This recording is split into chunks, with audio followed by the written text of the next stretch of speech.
Greetings, everyone. Hey, we made it! It's the last video for the PS2 overviews. Holy guacamole, it felt like this was just never going to end. But yes, the end is nigh, and this be it. The final collection of games for my PS2 collection. This is just kind of stuff that I guess I didn't have enough from any one particular genre to give it its own video, so we'll just call this the everything else collection. We got, what do we got here? We got some superhero stuff, we got some weird stuff from Japan, and just some other randomness. Yeah, and some Disney stuff, because, you know, Disney. Alrighty, PS2 Collection Overview, everything else, today on the Multimedia Chronicles.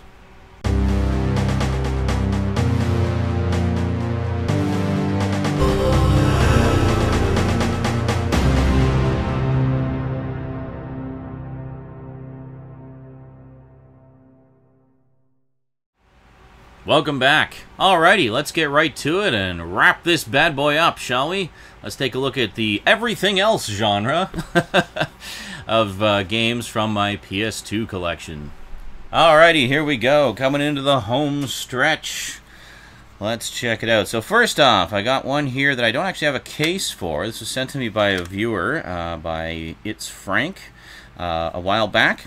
We have Donald Duck in Goin, Quackers, and he actually did include the instructions as well, so I could probably just get a regular DVD case. The only problem is, of course, I don't have the cover, so I'd have no idea what was in it, even though it would be the only one in my collection like that. But yeah, so essentially what we have here is a fairly straightforward platforming game. Tell us this is a slightly earlier PS2 game because it's on one of the purple discs, something you don't see very often there. But yeah, basically, this is one that Rosie and I had some fun with, playing, you know, a lot of familiar characters in there from Disney. Disney's always had a pretty good track record with platformers. I find that their characters seem to work really well in platforming games, and I've played a few over the years. I haven't played a ton of them. I remember liking Aladdin, for example, on the Sega Genesis. That was a really good one. And a few other ones that I can't remember off the top of my head. But yeah, really good stuff. Good fun. Going Quackers. Just put that down here. There you go. And you got, like, anger attacks, of course, because you're Donald Duck. Next up, we have the one and only... I guess it was interesting to me when this came out because it signaled to me, well, I guess Sega's done with consoles because now they're putting their stuff on other platforms. We have Sonic Heroes, yeah, which isn't bad. It's one of the, I think it's one of the better sort of post 2D era Sonic games. Basically team-based. You have Team Dark, Team Chaotix, Team Rose, and of course Team Sonic. And you do different missions and go through different levels and stuff like that. Each character has his own ability. Like, for example, Sonic is really fast, Tails can fly, Knuckles can climb walls, things like that, and punch through stuff. So, yeah, pretty good game. A lot of fun. Never finished it. I seem to say that a lot. Yeah, I'm terrible for finishing games. I'll play them until I'm just bored of them, and then I'll move on to something else. But... you know, there are games I do finish. But, yeah, a lot of fun. Definitely enjoy this one a lot. It has a great theme song, too, actually. I really love the opening theme song on this. Ooh, mystery. Mystery monster. Awesome. Interesting. I guess I still don't know what that mystery monster is because I never finished the game. But yeah, a lot of fun. Gotta love Sonic. Now, for those of you wondering, well, what about, there's so many other Sonic games, Sean. What else do you have? Do you even have any other Sonic? Are you even a fan of Sonic? I mean, come on. Yes, I have other Sonic games. So many other Sonic games. I am all Sonic'd up. I'm good to go with the Sonic action, okay? So you can relax. You can relax. I got my Sonic on. I do not have the 2006 Sonic the Hedgehog because it was so universally panned. I'm really in no rush to torment myself. This one I really want to sit down and play on Twitch all the way through. This is freaking brilliant. It's great stuff. And I know reviews are kind of mixed on this one, but both Rosie and I actually really enjoy Sonic Unleashed as well. We both had a lot of fun with that one, and she fires it up fairly often, as do I. So yeah, so Sonic Heroes, good times will be had by all. All right, next up we got a couple of superhero games or comic book inspired games. We have Wolverine's Revenge. Yeah, this one came out, what was it, around the time of the second movie, I guess? Second or third? Second, yeah, because it has an X2 thing there. So we got a Wolverine-centric game. Really interesting because this time around, Wolverine is voiced by Mark Hamill. Yes! The Joker! Luke Skywalker! Doing the voice of Wolverine. And he's actually really good because he's an excellent voice actor. So he does kind of a gruff Wolverine voice. Pretty cool stuff. To my shame, I actually have never put this in the PS2 and played it. I've heard it's quite good. So if I ever do get around to playing it, I'll let you know how it is. Yeah, but good stuff. Might play this, well, I don't know, because we got the Rogue cut of Days of Future Past coming out soon. I definitely plan to pick that up. I currently have the regular theatrical cut in a collector's edition. I've got all the X-Men movies, all the Wolverine movies. I like most of them. There's aspects of the unlikable ones that I like, but for the most part, yeah, kind of a mixed bag. But anyway, Wolverine's Revenge, gotta love it. What's the general story with this one? Oh, I see. Decades ago, a secret organization brainwashed you and implanted a virtually unbreakable adamantium skeleton in your body. Now, as Wolverine, the X-Men's most dangerous weapon, you've discovered you are also implanted with a deadly virus that will kill you within the next 48 hours, unless the antidote is found. Your future at risk, you must return to confront your past at the sinister Weapon X facility. Time is running out, and so is your life. Awesome. Sounds good. Good old-fashioned race against time. Gotta love it. Yeah, so pretty cool stuff. Get your Wolverine on. The other really good Wolverine game, of course, even though the movie was terrible, is this one, X-Men Origins Wolverine Uncaged Edition. Even if you hated the movie, this game is really good. I'd even say this is the best version of Wolverine we've ever had in video game form. Very cool stuff, and even features Hugh Jackman as the voice of Wolverine. How cool is that? And Liev Schreiber as the voice of Sabretooth. So you actually get the actors from the movie doing their characters in the game. So that's pretty cool stuff. Next up we have Batman Vengeance. Now, I know this was multi-platform. A lot of people despise the not the console version, the PC version of this, because they completely screwed up the controls in the PC version apparently, and it makes it borderline impossible to play. The console version, however, is pretty solid. Controls really didn't have any complaints. Love this game. It really plays out. It's got most of the cast from the Batman animated series reprising their roles. In fact, I think all the characters in this that appear from the series are the original actors who did the voices in the show. So it plays out like an extended Batman animated series episode that you play, and it even has a lot of original animation sequences and such that are done in the same style as the show. So if you love Batman the animated series, you owe it to yourself to play this at some point. It's just so much fun. Really, really good stuff. I really liked it a lot. In particular because it was kind of like the last blast for Batman the animated series. I mean, the show was long since over, so it was nice to see the actors come back to do this and you know, have it all in the same style. So here we got this registration card, apparently strategy guide. This one I did finish. Yeah, I actually played through this one a few times just because I really loved the animation and the story and whatnot. And the graphics in it are really good. Basically, you know, sort of 3D renditions in the graphical style of Batman the animated series, and very, very nice to look at graphically. Very, very much like the show. So pretty cool there. You get some character profiles and gadgets and whatnot. But yeah, I mean, ignore all the negative press about the PC version. The console version is fine. So if you've got a PS2 or an Xbox, or I think it was on GameCube as well, Check it out if you get the chance, if you can find it. And then it looks like we have a PlayStation 2 product catalog. What do we got here? We have Batman Vengeance. Oh, look at that. An actual, like, full-page ad for Batman Vengeance. That's pretty cool. Oh, there's some more Disney stuff. We got Tarzan Untamed. Yeah, I guess the Tarzan movie would have been fairly new at the time. Rayman Revolution 2. Awesome. And Rayman Arena. Sweet. So, yeah, I've only got the first Rayman in digital form via the PSN. They actually have all of the Rayman games, including this one, available for download on PSN. Good old-fashioned platforming fun. Grandia 2, epic RPG action there. Jade Cocoon 2. Yeah, never actually played either of those, but heard good things about them. The Legend of Alon Dar. It's like another RPG. Funny enough, I used to go to school with a guy named Alon. Just throw that out there.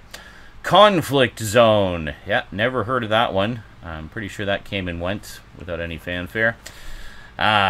Sunny Garcia Surfing. Yeah, another one. Came and went. Monster Jam. Maximum Destruction. Awesome.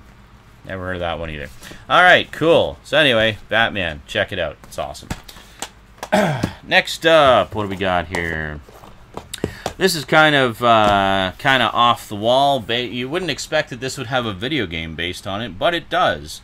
And if you're a fan of the show and the movies, I can honestly say, play this game because you will be laughing yourself sick. Jackass The Game. Yes, indeed. Oh, look at that. Like, no tiniest picture down there. We can barely even see anything. Yeah, but anyway, essentially, much as you would expect, this is a series of mini games inspired or loosely inspired by the TV show of the same name and the movies, of course. Now, this is not a particularly long game. You will play through it. You could easily play through all the mini games at least once or twice in one sitting, quite easily. Now, that said, you don't play a game like this for the for the longevity or for the challenge. You play it for the hilarity, and hilarious it is. So, I mean, this basically puts the boys in situations and just ridiculous stunts that you would never see in real life because they would die. Things like racing your shopping cart along the roof of a tall building and trying to stop before you hit the edge. And stuff like that. So there's some just crazy off-the-wall stunts. Some really fun cinematic sequences featuring the actual voices of the guys. So it's a real treat for fans. I mean, it's not particularly complex or full of depth, but it's fun, and that's the main thing. And I was laughing so much throughout this game. One of the things that's particularly funny is as you fail dismally at a stunt, you have an injury meter that basically tells you which bones you've broken and little x-rays and stuff. And I remember seeing bruised testicle and torn scrotum quite a lot in the injury lists. So anyway, if you like the show, if you like the movies, check out Jackass the Game if you get a chance. You will have an absolute blast. And if you have a few drinks beforehand, even better. Alrighty, next up we have The Sims 2. Yes. And it actually has iToy features. Yeah, you can actually put your face in there. But, yeah, basically, I mean, it's The Sims. We all know The Sims. So this is the second one. I know a lot of people were kind of ragged on the console version of Sims 2 because you couldn't have babies in it, and there was a lot of add-ons for the PC version that we never really got on the console version. I think we had one or two, but as standalone games, not as add-ons. So they kind of converted some of the add-ons into standalone games. But yeah, so this is just the basic Sims 2. I was perfectly content with it. I mean, I'm not a huge Sims nut, so, I mean, give me the basics and I'm happy, and this certainly delivers in that respect. It's been so long since I played it, honestly, I don't even remember what I did with my Sim. But I'm sure he's on a memory card somewhere. Maybe I'll fire this up at some point just to see what the heck I was doing. But yeah, just good old Sims fun. Can't go wrong there.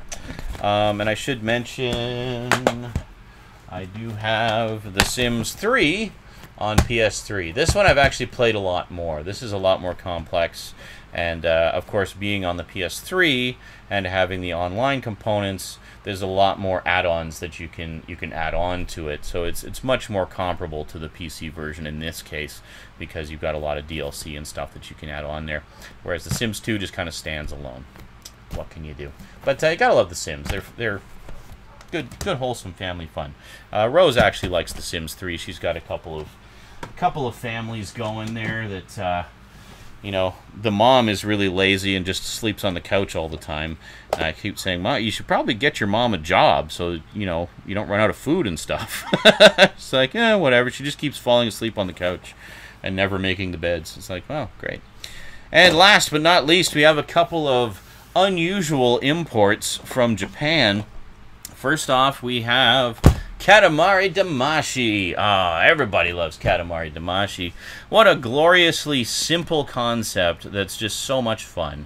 You basically, you know, the king of all cosmos, who is your dad, got completely wasted one night and accidentally wiped out all the stars in the universe. So you, being his dutiful son, have to clean up his drunken mess. So what he's done is he's employed you to use these things called Katamaris to roll up things. So this big ball that you roll around, and anything you roll over sticks to the ball and makes it bigger. So you just keep rolling it over stuff and accumulating junk on it until it gets bigger and bigger and bigger, until you meet whatever the goal is for that level. And then the king of all cosmos takes your Katamari ball full of junk, analyzes what kind of stuff you got on it, and you know, you get score based on that, and then turns it into a star. And essentially doing that, level by level, you repopulate the universe. So pretty cool stuff. Very simple. But the thing that's really fun about it is just how ridiculous it is. I mean, you're rolling this giant ball around, rolling up, start off rolling small things like thumbtacks and erasers and crackers and cookies, and then eventually getting bigger, and you're rolling up like pieces of furniture, and then even bigger, and you're rolling up people and pets and cars and trucks, and then even bigger, and you start rolling up buildings, and eventually, if you play through the whole game, you can get like a free rolling mode, not free roaming, free rolling, where you can literally roll up everything in the entire world. So the Earth is left as just a big ball of water.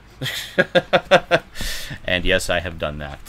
Now, I played through the entire game, and I unlocked the free rolling mode, and I was having a lot of fun with it. And then Annetta went and decided she wanted to play, and accidentally saved over my saved game.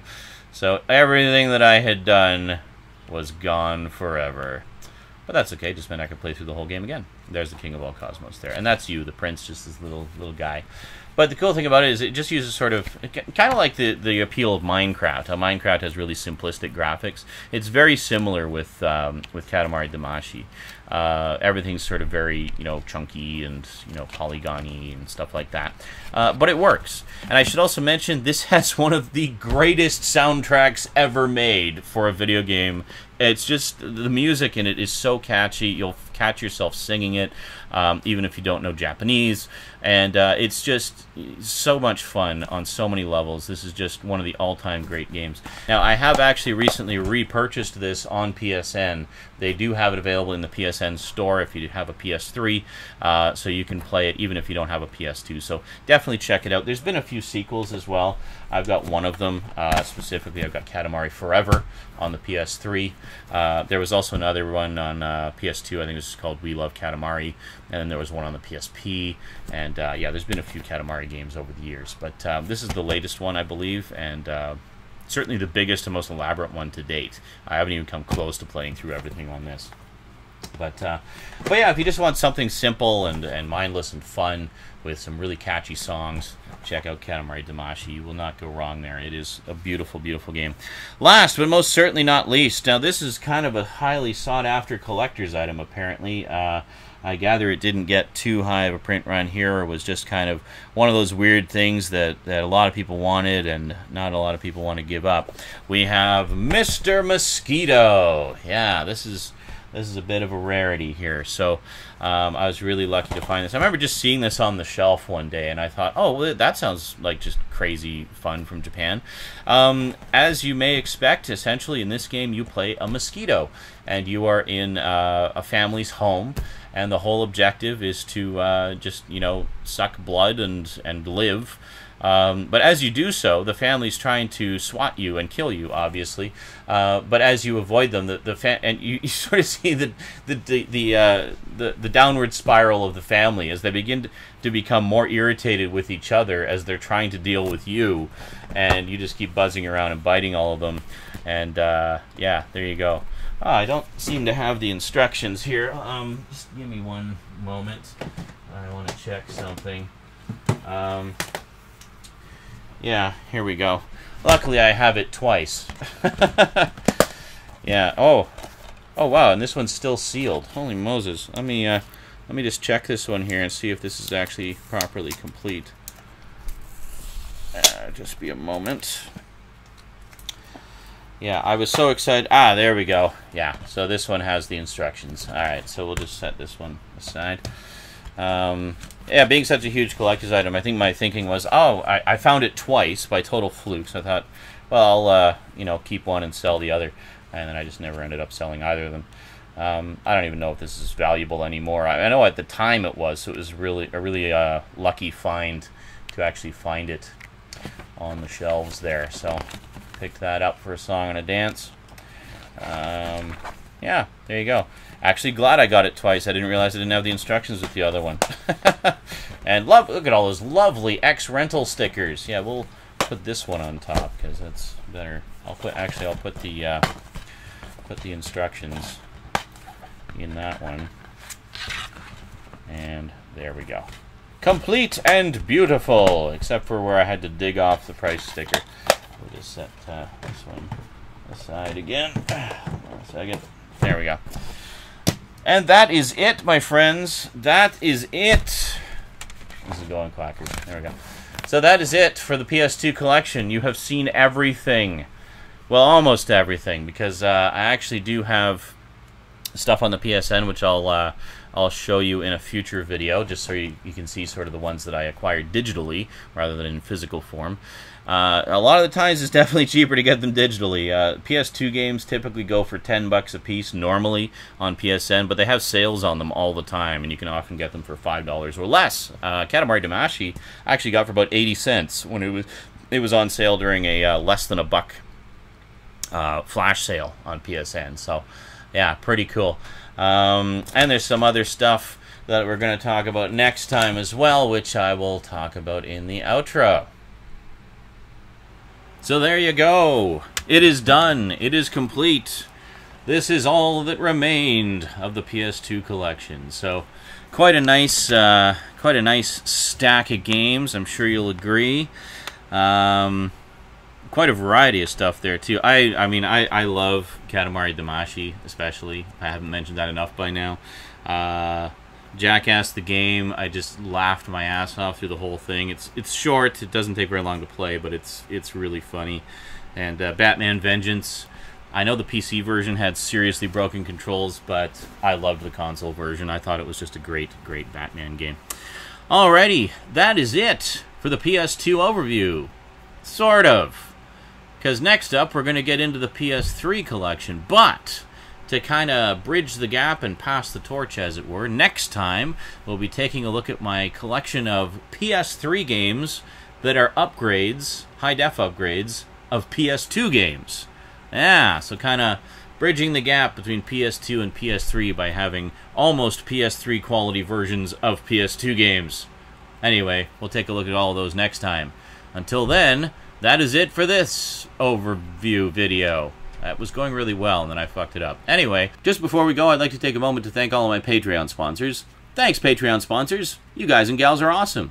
Special extra big thanks to my two current highest level sponsors, namely Kyle Pellegrini and Get Your Gorgeous On, which is an awesome e-mag written and maintained by the equally awesome duo of Michelle O'Toole and Simon Hedger. So check that out when you get a chance. And to everyone else, please do consider becoming a Patreon. Please do consider become Patreon sponsor. Yes, because every little bit goes right back into the show in the form of equipment upgrades, new games, more Twitch sessions, more stuff for the regular Multimedia Chronicles episodes, all that good stuff. Alrighty, that is it from me to you for now. So until next time, thanks for watching, and sayonara.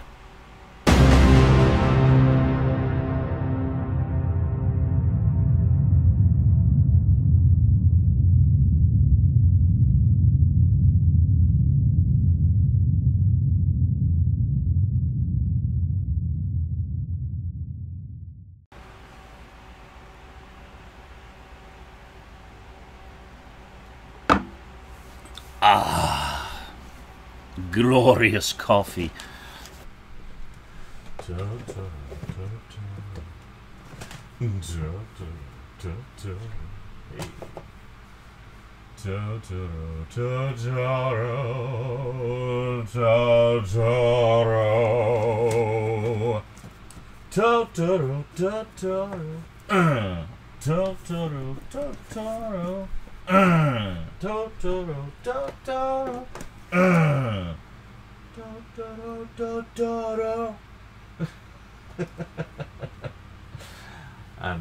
I'm good. All right, here we go.